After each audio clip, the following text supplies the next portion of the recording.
शब की तारीकी में छोटा सा गांव एक खौफनाक खामोशी में लिपटा हुआ था। बारिश हो रही थी और बजली कभी कभार चमक जाती थी, रोशनी की एक झलक देने के लिए। इस रात गांव के सभी लोग घरों में दबके हुए थे, लेकिन इरहम, जो एक नौजवान था, अपनी बहन मरियम की तलाश में निकला हुआ था। अरहम की बहन मरियम सुबह से लापता थी।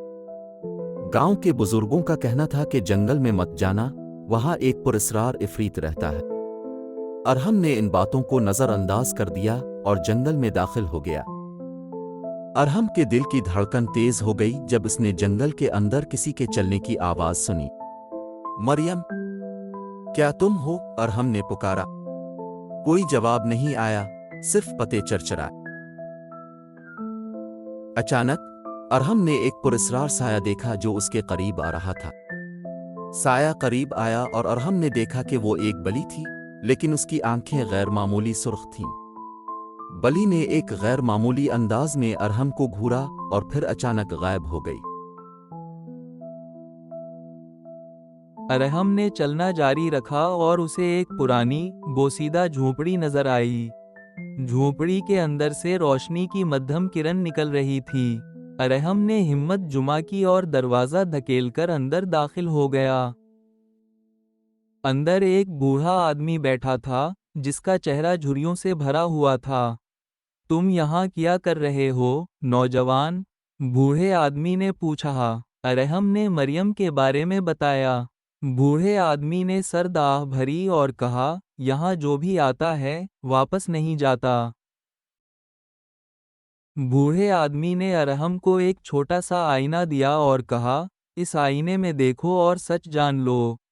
अरहम ने आईने में झांका और वो चौंक गया। आईने में मरियम नजर आ रही थी, जो एक दरख्त से बंधी हुई थी। अरहम भागता हुआ बाहर निकला और आईने की रहनुमाई में दरख्त तक पहुंचा। वहां मरियम बेहोश पड़ी थी। अरहम ने जल्दी से इसके बंधन खोले और उसे उठाकर ले जाने लगा। अचानक अरहम ने पीछे से आवाज सुनी, अरहम, रुक जाओ। वो मुड़ा तो देखा कि बूढ़ा आदमी और वही बिल्ली दोनों मिलकर उसकी तरफ आ रहे हैं। बूढ़े आदमी की आंखें भी सुर्ख हो चुकी थीं। बूढ़ा आदमी बोला, तुमने यहाँ आकर हमारी हकीकत जान ली है, अब तुम कभी वापस नहीं जा सकते। अरहम ने हिम्मत जुमा की और कहा, मुझे और मेरी बहन को जाने दो। बिल्ली ने अचानक इंसान की शक्ल इख्तियार कर ली और हंसने लगी। अरहम ने मरियम को खींचते हुए जंगल से बाहर की तरफ भागना शुरू किया। बूढ़ा आदमी और इंसान नुमा बली उनके पीछे पीछे दौड़ने लगे। अरहम और मरियम ने गांव की हुदूद में कदम रखा तो बूढ़ा आदमी और बली अचानक गायब हो गए। गांव के बुजुर्गों ने उन्हें देखकर कहा, तुमने जंगल का राज जान लिया है, अब हमेशा मोहतात रहना, क्योंकि वो इफरीत कभी भी वापस आ सकता है। अरहम और मरियम ने कभी दोबारा इस जंगल का रुख नहीं किया, लेकिन इस रात की दहशत हमेशा उनके दिलों में बसी रही।